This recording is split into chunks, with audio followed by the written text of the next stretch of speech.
Today we will be discussing authentic voice and the brilliance of self-promotion. Welcome to Radiant Genius Podcast. I'm Elsa Mehary, a creative strategist and feminine entrepreneur. Join me and the occasional guest where we will illuminate the path to brilliance in wellness, tech, and business trends. I will be guiding you through the journey of your inner genius to transform you into your most brilliant and badass self. Give yourself permission to live out loud at the brightest level. Welcome to this week's episode of Radiant Genius Podcast. I'm Elsa Mehary, creative strategist and entrepreneur.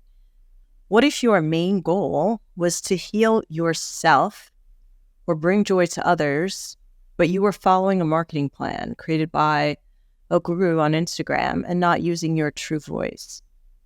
We wouldn't have some of the most brilliant works of art, literature, or mathematical innovation. ChatGPT wouldn't exist. A tech team decided to give humans, regular people, the power just for fun, even though it was operating behind the scenes for many years, and how we've advanced. Think about all the amazing ways that you're able to shine, even if you sometimes hold back because you worry it might not be well received. This is an era and a common worry for many artists and creatives because of money. If approval, which leads to high sales, wasn't necessary, many people would just create from what inspires them and use their true voice to share their unique expression with the world. The world needs you and all your specialness. Your soul is here to share every unique, sophisticated, conservative, or still evolving expression of you. I want to make a point here that we're in a very special time and transitional time where Pluto has moved the beginning of 2024 in January from Capricorn into Aquarius. Pluto moves every 15 to 20 years into a different sign. We came through Capricorn and the emphasis was on wealth and material possessions and showing off your wealth through material possessions, into Aquarius, where it will be for the next 15 years. And the emphasis will be upon community, technology, and information. So very different shift and emphasis. Not to say wealth will go away, not to say material possessions or celebrities will go away, but the greater expression is this transformation through this sharing. And Aquarius, if you know any Aquarians, very, very unique, in a little bit rebellious, possibly outer-worldly, very special. And that's going to be the emphasis. So this is a very good time to not follow or copy the mold of what has already been created and to really bring forth your unique expression. If you think about also, Aquarius is ruled by Uranus, and Uranus is the only planet that spins on its side. And so in some ways, what you get is unexpected, a sideways expression, the quirkiness displayed again by some Aquarius. So if you are unique, this is a perfect time to let your sense of being different to shine. And if you're traditional, that's great too. It's because we're going to need every different type of expression. Little side note, Pluto is going to be back in Capricorn just for 3 months for the rest of the year, from September 1st to November 1st, and then back into Aquarius. So ultimately, we have all been given a green light to be authentic. So what's really here is developing a self-approval matrix, because then the answers are only going to come from inside of you. It's going to be all about the gut check. Does this feel right for me, for who I am? And can I express this? Because you're not going to be able to look outside yourself for like what works for you. A lot of us get caught up in seeking feedback consistently. Is it perfect? Like that era is over. Especially it's over for people who have been successful, because again, we're ushering in a new way of doing things. And sometimes their offering is going to be affected by other things, perhaps generational wealth, perhaps famous family. I think Kylie Jenner, she could offer pretty much anything, and it was going to work out because of who she was, and she was already on a platform that was successful and she could just add her offering to it and look a particular way, and then it went forward. So really focus on what resonates with you and how you feel doing it. Are you enjoying it? Is it fun? Or do you feel like you have to do it? Because the things that are fun are the things that are really going to go forward. And that's going to be your guide. And I want to share a few thoughts about feeling disconnected from yourself, because this is where a lot of people are like, I don't know what I like. I don't know what I want. I don't know who I am, because of maybe disassociating, because of trauma. And this is when you have to figure out how to reconnect, whether that's exercise, whether that's meditation, whether that's deep breathing. But it's really getting back to who you are. A lot of us operate in a sense of anxiety, and maybe you're on a medication that numbs you out. You don't even know what you're feeling. And so that's a mountain you have to climb before you can even get to sharing your authentic self. You're just not in that state. So be mindful of where you are on your journey and what you are able to share and when. And maybe your sharing is just about that experience. You are really not in a good place and you want to share that. Not every share has to be like, I'm on top of the world, I'm winning, this is amazing, right? It's like, again, the variety of expression, because it's really going to help a lot of people. Be aware of what's available to you and how you can really reestablish this connection to self, because that's where you're going to find the joy and the emotion that's going to be your guide. So to truly embrace your authentic self, it's important to cultivate self-awareness and confidence. This is understanding your unique strength and value. What are you really bringing? And feeling comfortable sharing that with the world. Maybe your expression is not with the actual voice. Maybe it is a visual share that you do. Maybe it is a combination of sharing other people's expression to create new expression, comedy. And this is, think, a series of carousels or memes. Like, really, memes have elevated just a whole level of joy. I can't even tell you. Black Twitter, there's a whole documentary on it, but it really is like, think about how we have evolved as a people in the unique realm of expression.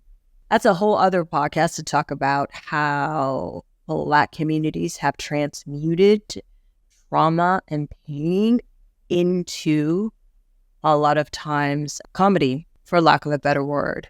That is a gift, and that has been sustaining in the Black community.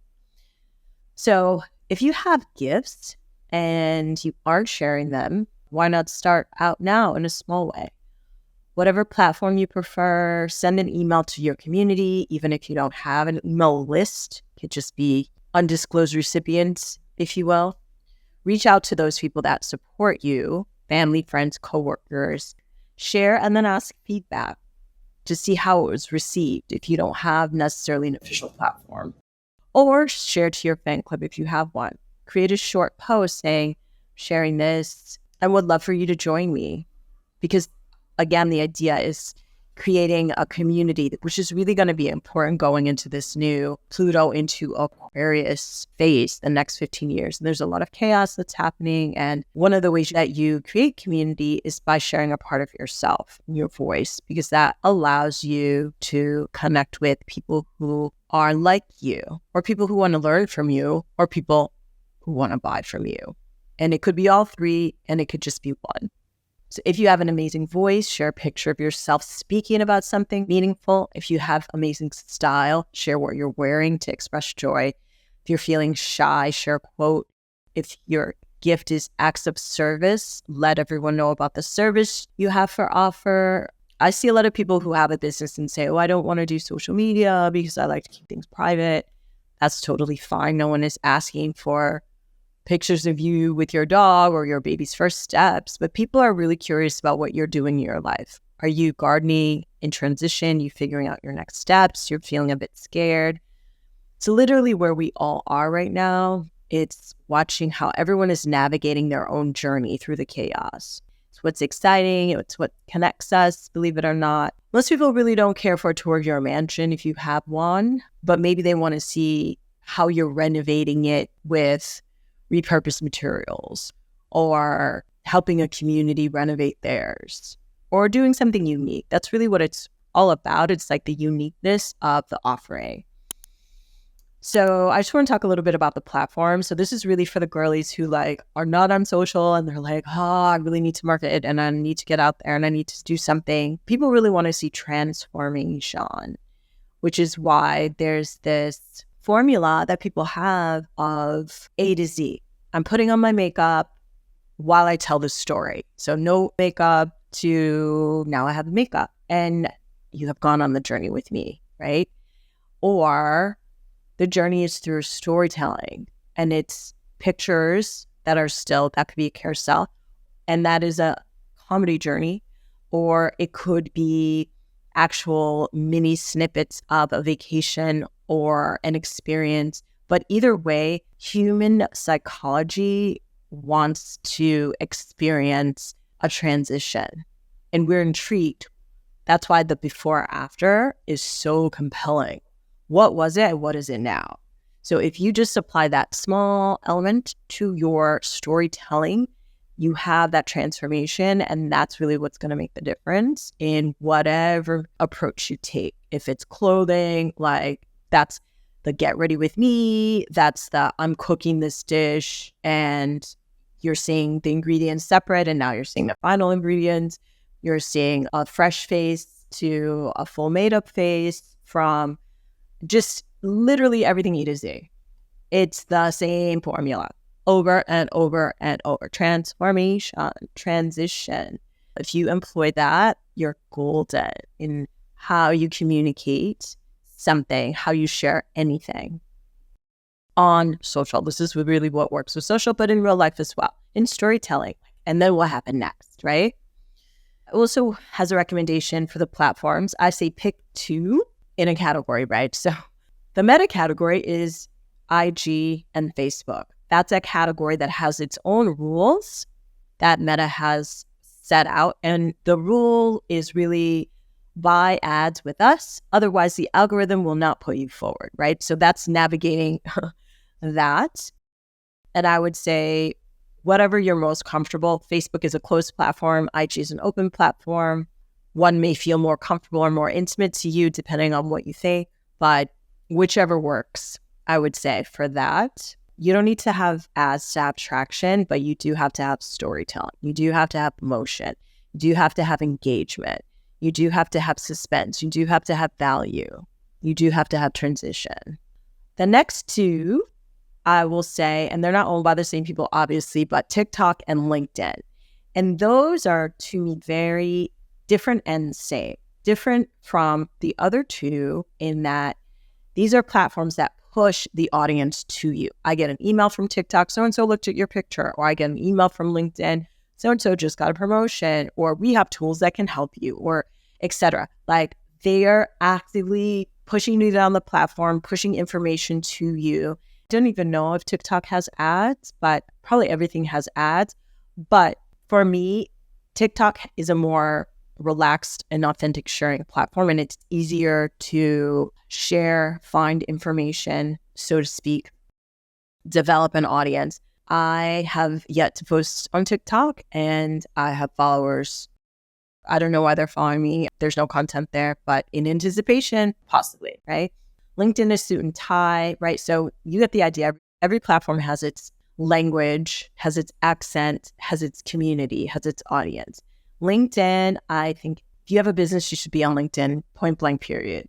LinkedIn is the place that your dashboard all in one place. These are my offerings. You don't have to go to LinkedIn bio. And then you can just like regularly and I would say, in a more relaxed manner post. You don't have to sing and dance. You don't have to have a lot of motion. You don't have to be super creative. It's literally just the straightforward, like, here's my offering. It could be old school flyer. Doesn't even have to be visual. You can literally just talk about what's going on, but it's very self-promotional. And it's also very community oriented, right? You're linking into meeting other people that are doing similar things that want to, in a professional manner, connect with you. So not so much interested in your vibe. This is more your achievements, your awards, your next level, your ladder community. They want to help you rise. You want to help them rise. Everybody's looking to congratulate. There could be some haters on LinkedIn. I don't really know. I've not experienced it, but on those other platforms, definitely. So you're going on LinkedIn to really level up. You're not going in there arbitrarily to like hate on folks. So it's a whole other situation. It's buttoned up, suit and tie, but it also doesn't need as much attention because the algorithm really works for you. And again, TikTok is a really more open landscape. You know, you can just create new forms of expression every other week if you want to, and dip in and dip out, and like blue hair, green hair, it's all good over there. So find your platform, find your people, find your community, find your expression. And I would say this is what is going to make you fortified in the future. And social media is really where everybody is living these days. There are real communities, there's real connection, but like in terms of, unless you have a podcast, almost like a free place to express yourself where your voice and your vibe can be noted, I would say those platforms are for voice. Writing also, there's Substack, there's Medium, there's all these writing platforms. There's so many ways to express yourself, but the goal is to let your community know that you're here, you're active, and there are ways to connect with you. In this new chapter of our universe, we need community. So help identify who is here to support you and who needs what you have to offer. Thanks for tuning in to this week's episode of Radiant Genius Podcast. Next week, we will be discussing crafting a Shiro story and the brilliance of narrative reframe. Thanks for listening, sending soothing calm to your nervous system. Hit subscribe and join me on this feminine-led entrepreneurial journey. The Radiant Genius Podcast, where we discuss all things brilliant.